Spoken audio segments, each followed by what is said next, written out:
Good morning, and welcome to the City of Aurora. It is our distinct honor to host two State of Illinois bill signing ceremonies today here in Aurora, including this one for House Bill 562, appropriately being held here at the Aurora Police Department headquarters.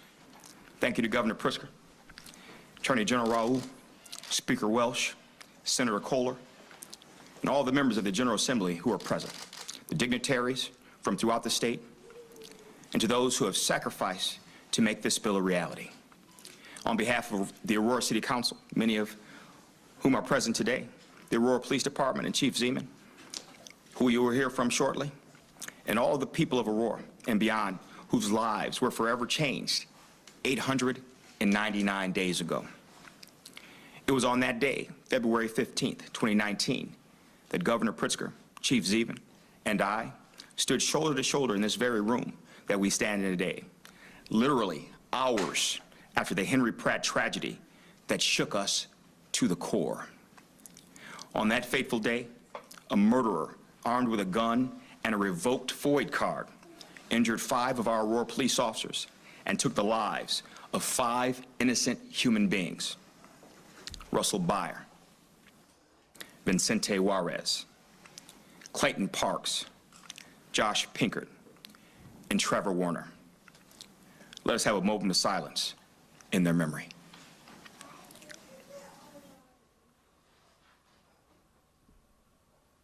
As the detail of that tragedy were later revealed, it became clear that it could possibly have been prevented, and certainly any future tragedies could be prevented through an overhaul and strengthening of the FOID card process. We return here today, 2.5 years later, with more than a commitment to do just that. We return with new laws and procedures to not only prevent future tragedies, but laws that will also hopefully let the families of these 5 gentlemen who lost their lives, let them know that they will never be forgotten. Thank you to the stalwart voices of those in this room who took up the mantle of leadership for this worthy cause, including Abby Parks, the widow of Clayton Parks, who is here today with us. Ma'am, thank you for your strength and courage. We also have with us today the parents of Trevor, Tom Warner, and Bonnie Rich. Thank you both for being with us today. Thank you to the bold legislators who made this decisive action, dotted the I's and crossed the T's, and crossed the aisle to make House Bill 562 reality. And thank you, Governor Pritzker. Governor, you stood with us on a dark day in Aurora, and we appreciate you returning to stand with us today in this full circle moment. Ladies and gentlemen, please join me in welcoming Governor Jb Pritzker.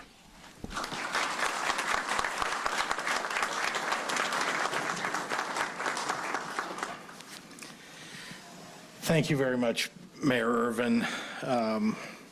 For the City of Aurora and for its residents, today's announcements are cause for a variety of emotions.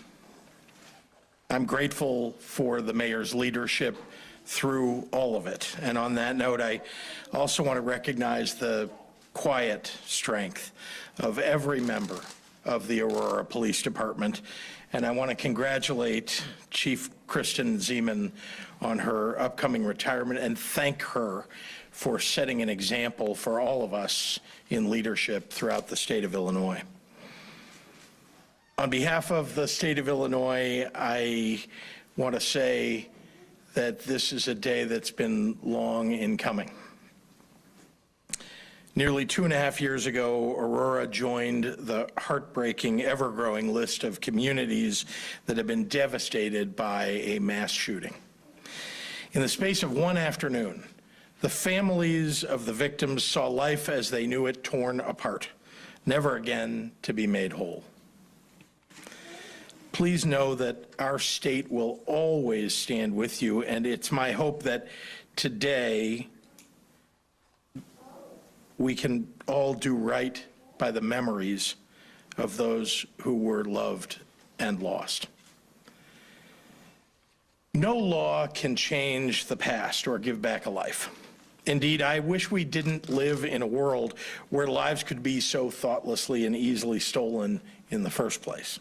But today, Illinois is putting policy into force that will save lives. Let me first thank the members of the General Assembly on both sides of the aisle. That includes Leader Dave Kaler, Leader Jay Hoffman, Speaker Chris Welch, Senator Ram Villavalam, Representative Maura Hirschauer.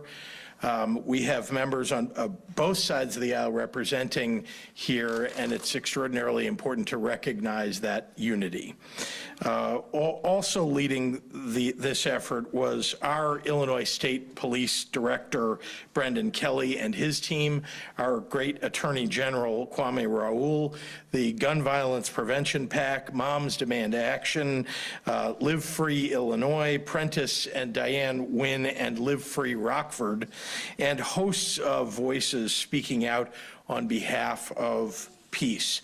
I failed to mention Representative Wheeler. Keith has been a champion here as well and helped bring others of his colleagues along to support this bill. The bill that I signed today delivers to Illinoisans everywhere the most comprehensive reform to our state firearms laws in over a generation. Let me repeat that, because it's important. This bill is the most comprehensive reform to our state firearms laws in over a generation.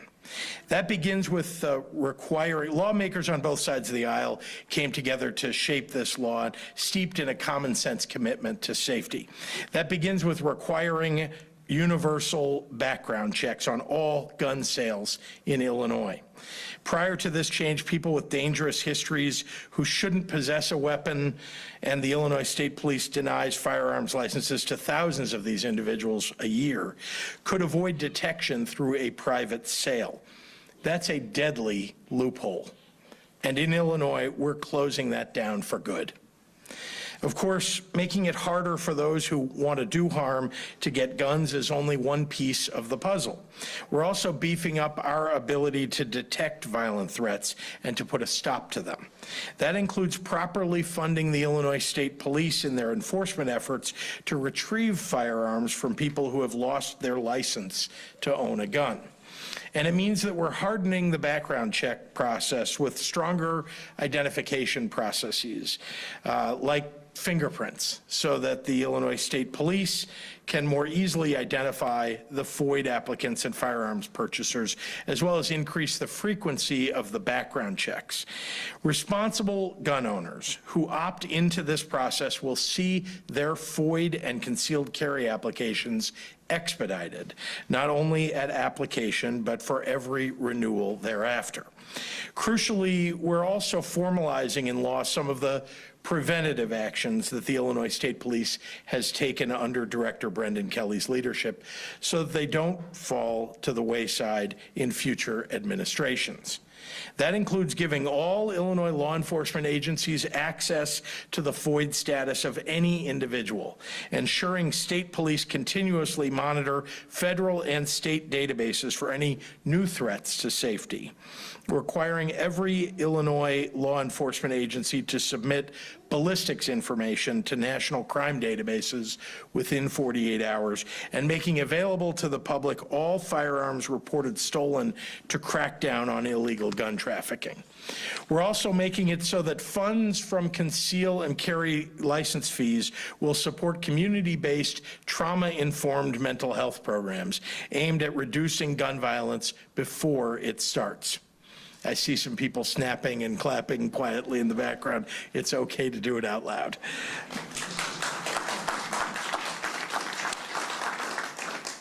As we do all of these things to make Illinois safer, we're also taking action to ensure responsible gun owners aren't held back by an antiquated licensing system, which hasn't seen significant updates since its founding more than 50 years ago.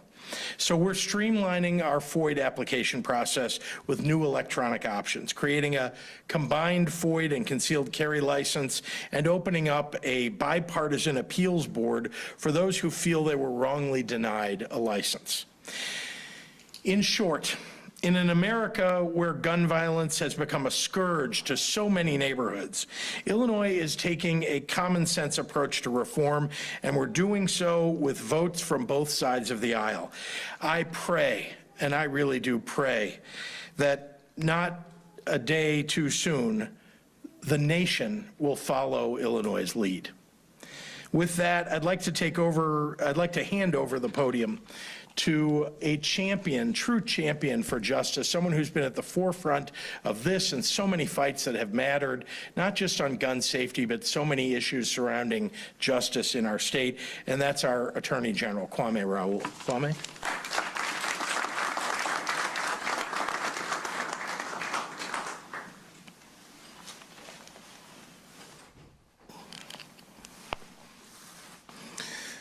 Good morning. Thank you, Governor Pritzker.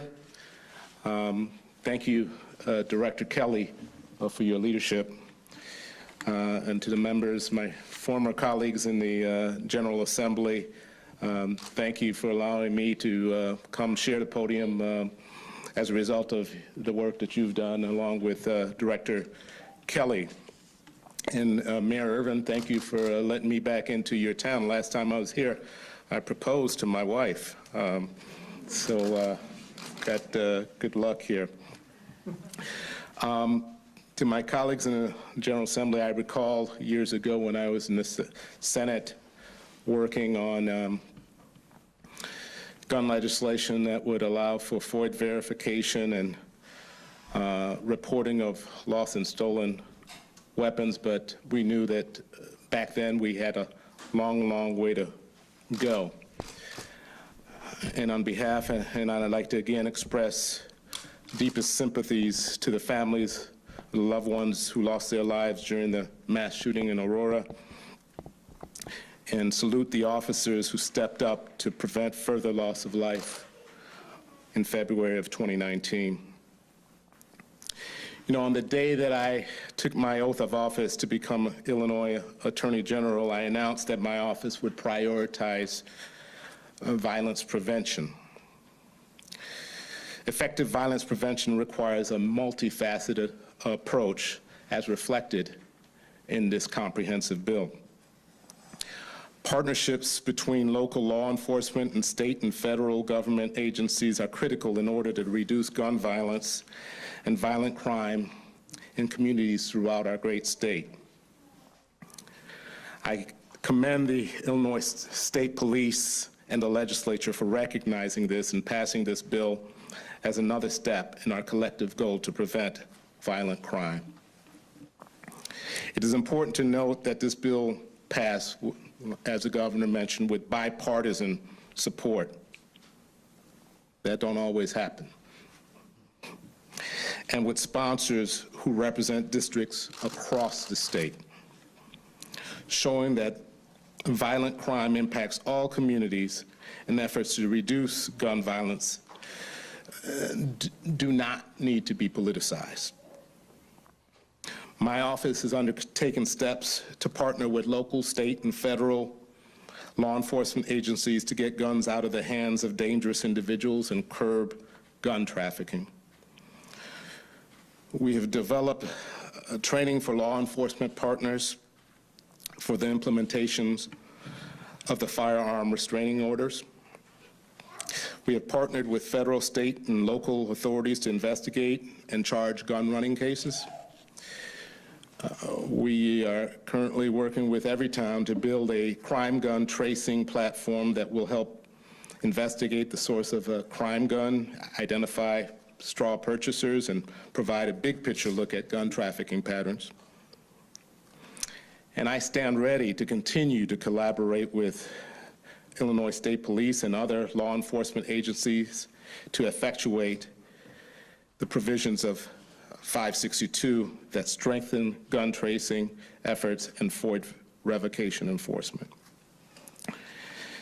And my office will continue to focus resources on the many ways we can work to prevent gun violence and violent crime. We're also partnering with Secret Service and the National Threat Assessment Center to offer threat assessment trainings to educate and empower individuals to help identify concerning and threatening behaviors with the goal of preventing mass shootings and incidents of gun violence. I also recognize that without access to support and services, today's survivors of violent crimes can become tomorrow's perpetrators. And we have a unique opportunity to interrupt the cycle of violence by providing much-needed assistance to crime survivors. This is why we've worked to improve the Illinois Crimes Victims Compensation Program. Through ongoing engagement with community stakeholders, violence prevention experts, service providers, and survivors, we have identified areas for improvement. This has allowed my office to expand the resources available to survivors of violent crime and adjust its policies, operations, and processes to better serve survivors and families with trauma-informed, victim-centered approaches. I'm committed to continuing to use these tools within my office and building upon our partnerships with the Illinois State Police and other law enforcement agencies to work to prevent violent crimes and support crime victims across the state. And I'm committed to continuing to work with the legislature. And with that, I'm going to pass the podium to my colleague and good friend from Peoria, Senator Dave Cayley.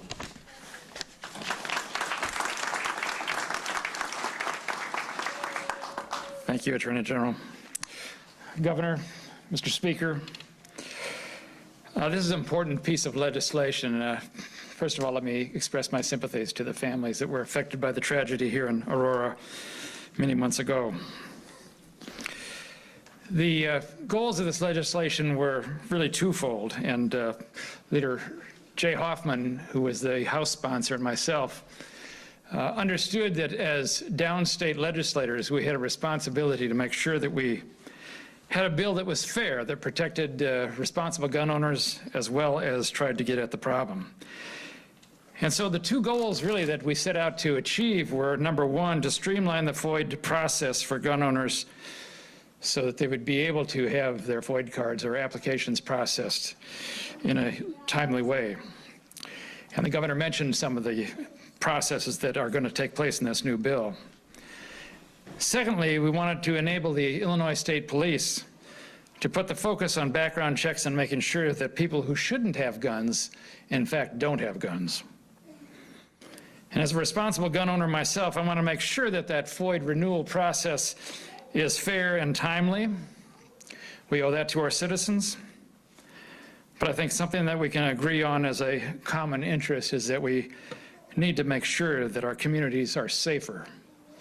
Whether it be rural or urban, upstate or downstate, our communities have to be made safer. And I want to thank a couple of people who really helped to make this all possible. Leader Jay Hoffman in the House, who sponsored the bill in the House, and to all the members of the House on both sides of the aisle that supported that, to the members of the Senate on both sides of the aisle. Senator Ram Bilivalam, who his teamwork with me was just, I think, very important in terms of making sure that people understood that this was a bill in which we were all coming together on. This is a bill in which we were really seeking to have compromise. And to Director Kelly and his staff, who just did an incredible job. And the one thing that really stands out as just incredibly impressive, Director Kelly, is that your ability to listen and to empathize and to then translate that into some meaningful legislation. Governor, thank you for being here today to sign this. It's very much a pleasure, and I'm very proud to introduce the next speaker, Speaker of the House, Chris Welch.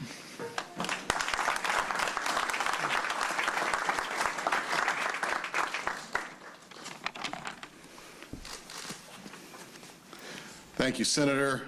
Good afternoon, everyone.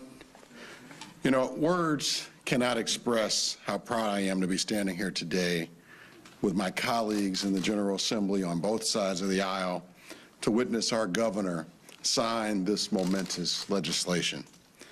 Not only will this legislation modernize and ensure the constitutionality of our FOID system, but more importantly, the governor's signature on this bill today will save lives. The work we did this past session will save lives. It is definitely not lost on me where we are standing here today. Mayor Irvin, thank you for inviting us out here today. Chief Zeman, congratulations on your retirement, and what an amazing, wonderful career you have had. Congratulations to the incoming chief and to all of the members of this dynamic law enforcement department. It was right here in Aurora 2 years ago where officers received the horrific news of an active shooter. An active shooter. And it was these officers who ran toward that active shooter. A terrifying scene to protect innocent lives from a very dangerous individual. An individual who would not have been able to have a gun because his FOID card had been revoked. He never should have had a gun. Because he did, 5 souls were lost that day, 6 if you include the shooter, and more were injured. 5 of them were our valiant police officers. We have to thank them each and every day for being the people who would run toward danger and not away from it. So thank you, Aurora Law Enforcement.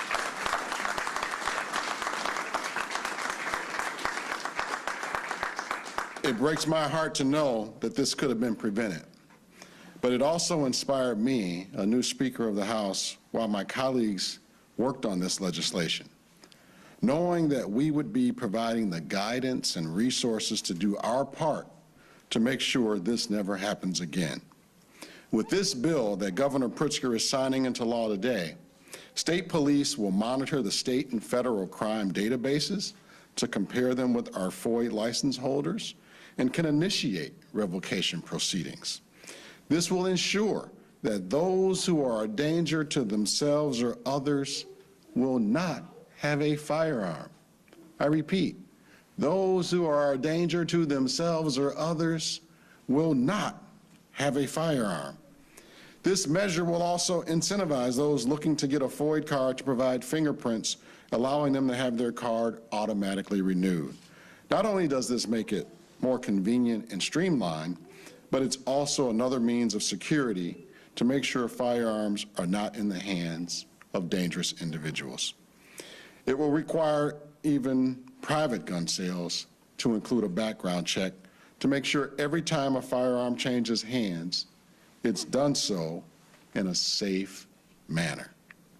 These are simple, common sense changes that will save lives. And I want to thank all of the advocates for your work that you do. It is not unnoticed. I want to thank the Moms Demand Action for the work they do each and every day to make common sense gun laws like this happen. I want to thank GPAC for their work that they do each and every day. Kathleen Sansis is a tireless advocate for common sense gun reform.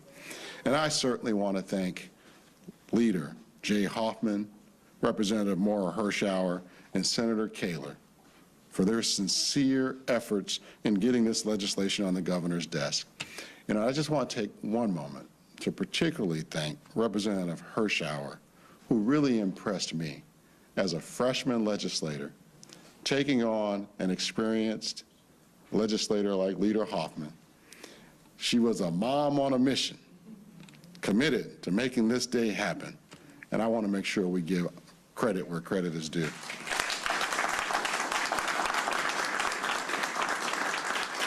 We know that because of the diversity of this state, legislation surrounding firearms can oftentimes be quite difficult, and this was no exception. This bill came together, though, because of compromise. Everyone working together. Because we worked together, we made it happen. It has the support from advocates, the Illinois State Police, and hundreds of others. And so, without further ado, I would like to bring up my friend, a leader, a dynamic leader in law enforcement, someone that I enjoy working with each and every day I go to work, our respected Director of the Illinois State Police. Please welcome Brendan Kelly.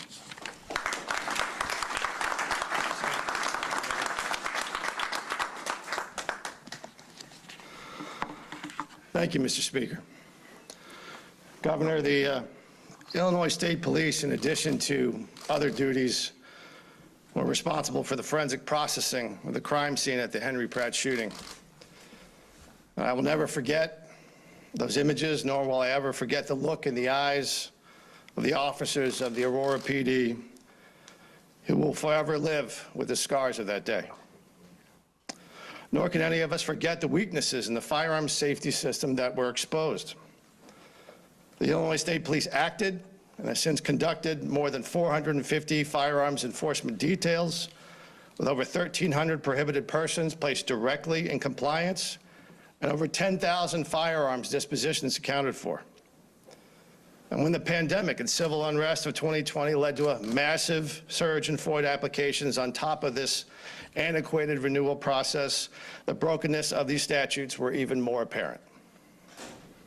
And like so many things that were neglected for decades, you directed us, Governor, to rebuild it and to make it better, to lead the charge in making it first and foremost about the safety of our people.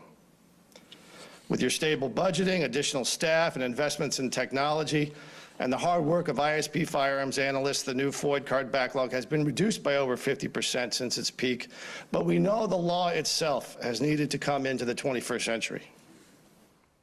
In addition to the many efficiencies and safety measures mentioned by others here today, this act creates the framework for voluntary use of fingerprints from other state background check systems, modernizes the drug enforcement statutes of the state so regional Illinois State Police drug trafficking units can investigate co-occurring gun trafficking.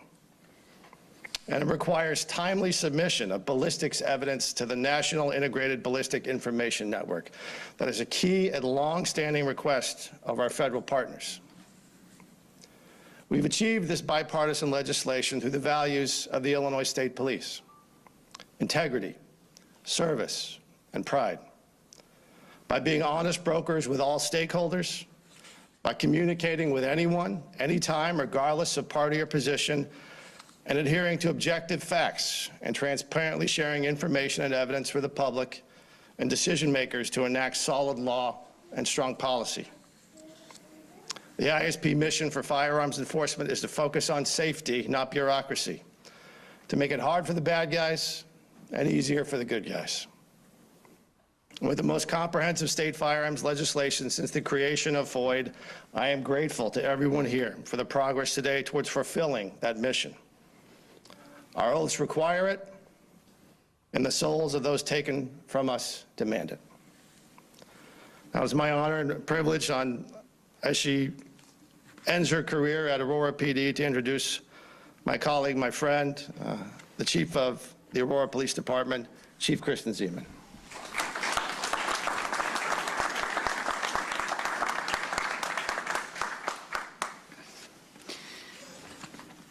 Thank you, Director Kelly. 2.5 years ago, our Aurora community was ripped apart when a disgruntled employee shot and killed 5 colleagues at the Henry Pratt Company and wounded 5 of my officers.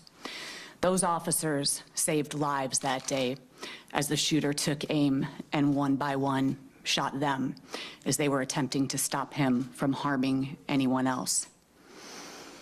What has kept me up at night since that horrific day is that the shooter used a gun he never should have had. He used that gun to steal these precious lives. He had a revoked FOID card, which should have rendered him unable to continue owning a firearm, but a broken system caused the revocation to fall through the cracks.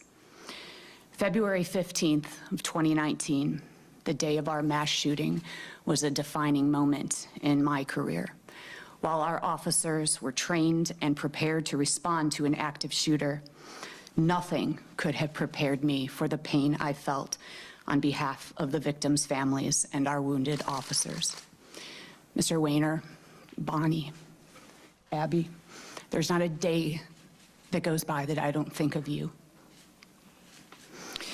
When we uncovered that the shooter had his FOID card revoked, we immediately knew that we needed to help fix a broken system. One of the first conversations I had was with Director Kelly regarding just that, and there was no finger pointing. Instead, it was a vow that we would fix this. My team at APD started working with our lawmakers to keep these illegal guns off the street. My last day as the Aurora Police Chief is this Friday, and it is remarkable to see the work put into action so we can better keep our communities safe when it comes to gun violence. Simply expanding background checks on all gun sales, record keeping of those sales, and expanding funding so police can deal with people who don't turn in their revoked FOID cards will help reduce the chance that another person slips through the cracks. This new bill will allow us, the state police, and other law enforcement agencies across Illinois to identify people who unlawfully try to purchase a gun and for the first time create a statewide stolen gun database. This will continue our effort and focus on getting illegal guns off the street and keeping them away from people who wish to do harm. We cannot bring back the precious souls of the lives that were stolen, but we have channeled that pain into action and, God willing, preventing the next shooting by keeping guns out of the hands of those who wish to do harm. Thank you, Governor Pritzker, and to all of our state lawmakers. Thank you for championing this important legislation into law to protect all of our communities. It is my honor to now invite to the microphone the president of the Gun Violence Prevention PAC, Kathleen Sanses.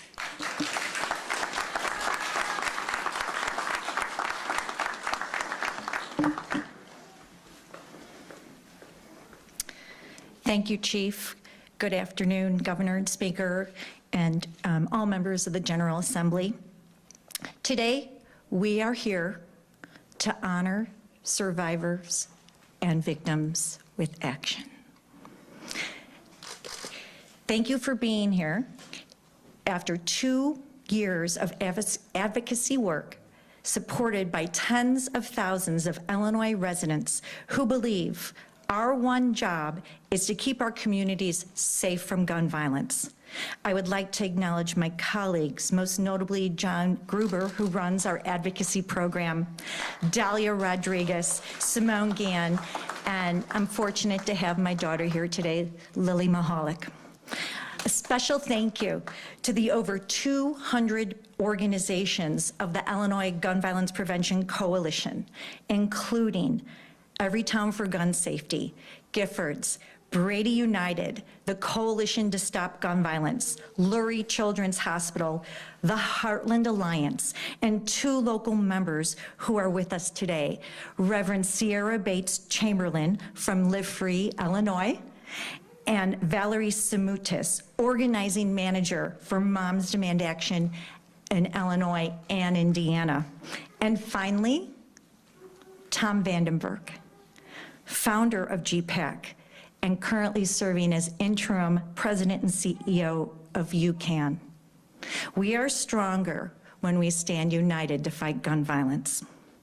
All the elected officials and the directors standing behind me, in fact, all 115 lawmakers who voted yes on this historic legislation, thank you. Governor Pritzker, who I've stood now twice to sign a major piece of life-saving legislation. Thank you. We are also joined here today by survivors of gun violence. It is due to their tragedy and their bravery that we are gathered today. We have the 6 survivors who were lost here in Aurora, and also with us today, Delphine Cherry, Valerie Samutis, Tom Vandenberg, and we're honoring Prentice and Diane Wynn. From the bottom of my heart to all the survivors and victims, thank you.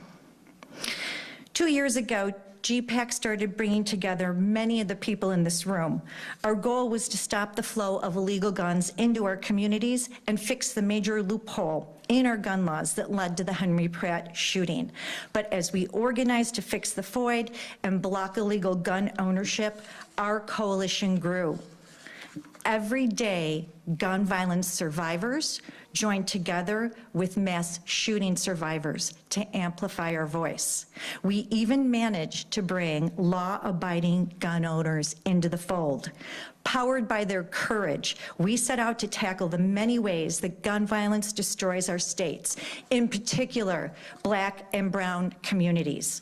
We organized to enact universal background checks. We fought for greater mental health investments for impacted communities. We demanded that we change our laws to require the Illinois State Police to remove guns from revoked FOID card holders. We worked to create a stolen gun database, and we fought for expanded fingerprinting of FOID card applicants. And we refused to take no for an answer, even when the global pandemic shifted attention from our gun violence epidemic. Today, I am proud to report back that the bill Governor Pritzker will sign includes all of that and even more. In this process, we set an example for the nation. We showed that gun violence prevention advocates can work with law-abiding gun owners to pass common sense public safety measures. Of course, our work is not done. So far this year, there have been 1,915 shootings in Chicago, and 434 people have been murdered with guns. That includes 114 shootings and 22 people murdered just 1 week ago. This bill does not bring them back, but we are going to continue to work. And the scourge of gun violence will not go away overnight. Today is a good day. We made our state and country a safer place. We started tackling a major equity issue that disproportionately affects our Black and brown communities, and we did our one most important job, keeping our communities and kids safe. Thank you, Governor Pritzker. It is now my honor to introduce survivor Jb Parks.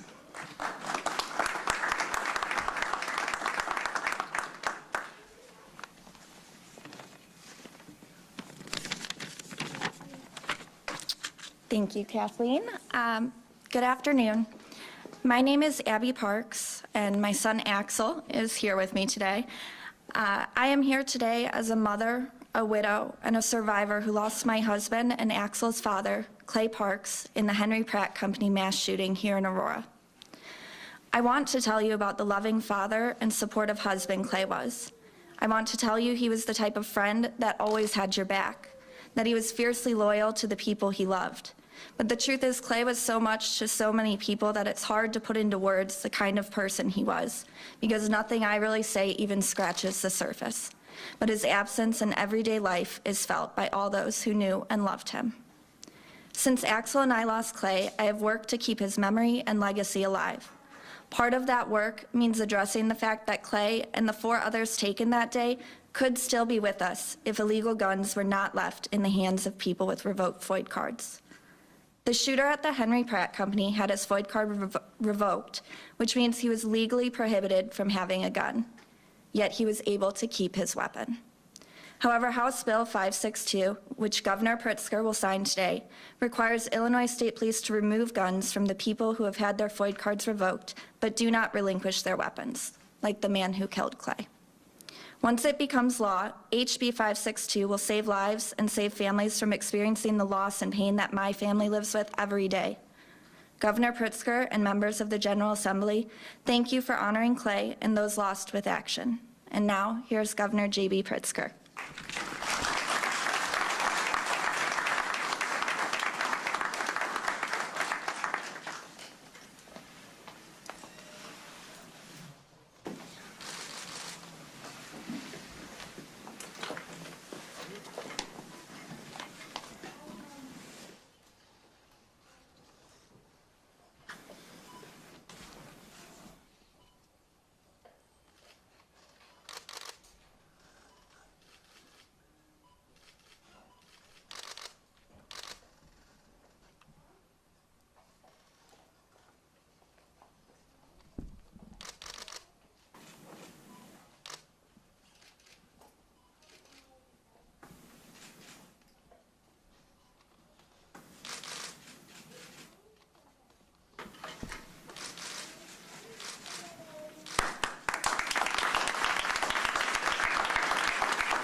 maybe the bill's major sponsor should hold this up for a picture.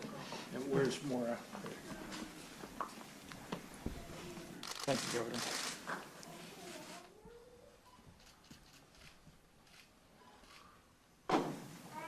Great, thank you.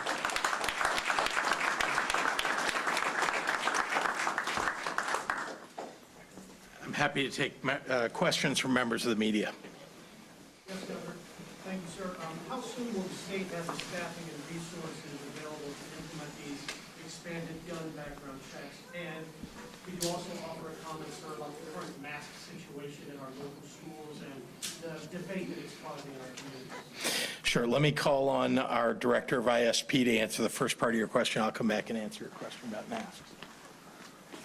I'll let the governor answer the mask question, but I can try to answer the question about staffing. We've already begun, as a result of the stability and the recent budgets that have been passed, been able to have an actual hiring plan and build out the staffing that's necessary in the State Police Firearms Services Bureau. So we have doubled the number of firearms eligibility analysts and have some additional staff that we've augmented to try to tackle the backlog and make sure that there's no backlog when it comes to the background check process. We've been able to reduce it from its peak by half as a result of that. In addition, because of that stable budgeting and not sweeping those funds as has been done in previous years, we have now the ability to invest in the technology that's needed to streamline this process, but not just streamline the process, but also be able to more quickly zero in on the individuals who are potential threats, have more accurate identification. So that process has already begun with the changes that are in this bill, where the FOID fee will be reallocated, half to administration, half to enforcement. We will now have a dedicated funding stream that will go to those things that are necessary to administer the program, but also a funding stream which never existed before that will go to hiring additional police officers that will do that enforcement, as well as augmenting the current budget that we have to pay for things like overtime, to pay for the extra work that's necessary to maintain these firearms enforcement details.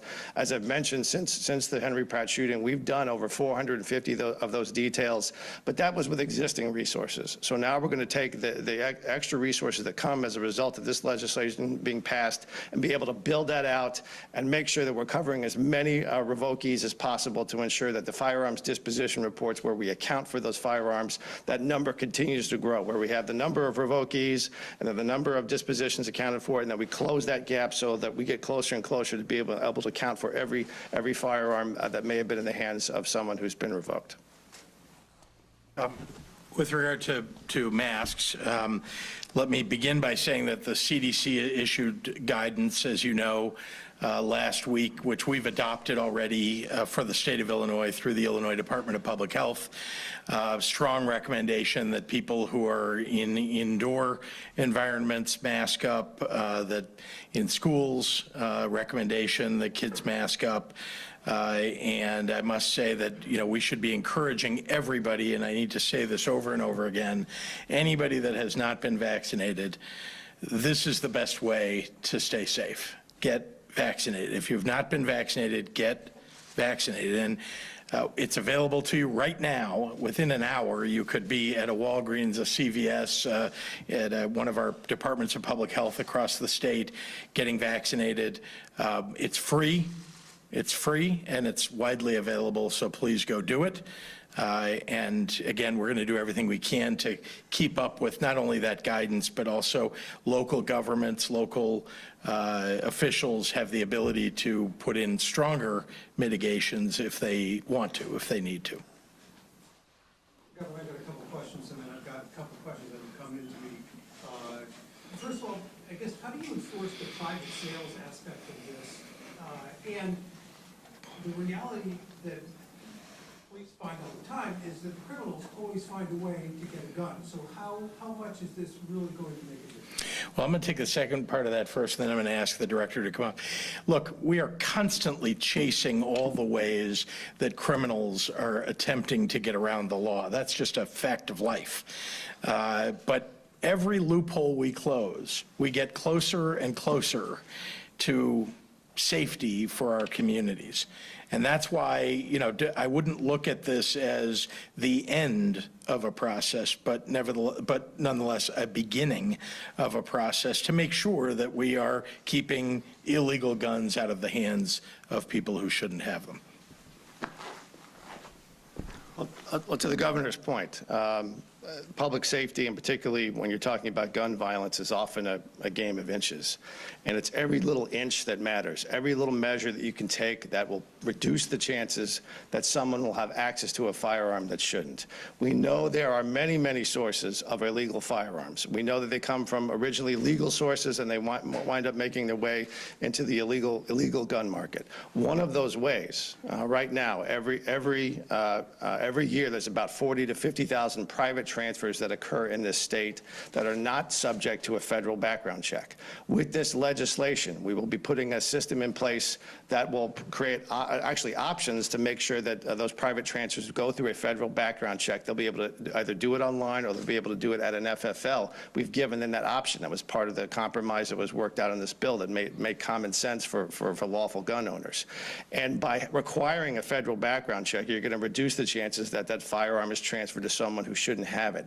In addition, there are additional record-keeping requirements. So when law enforcement comes across a firearm that is seized in the course of illegal conduct or illegal use of a firearm, then we can see what the record process, the record retention process that's in place will help us to be able to see who's the last person that had it legally, where did it come from before. That's all part of a web that's necessary to fight gun trafficking.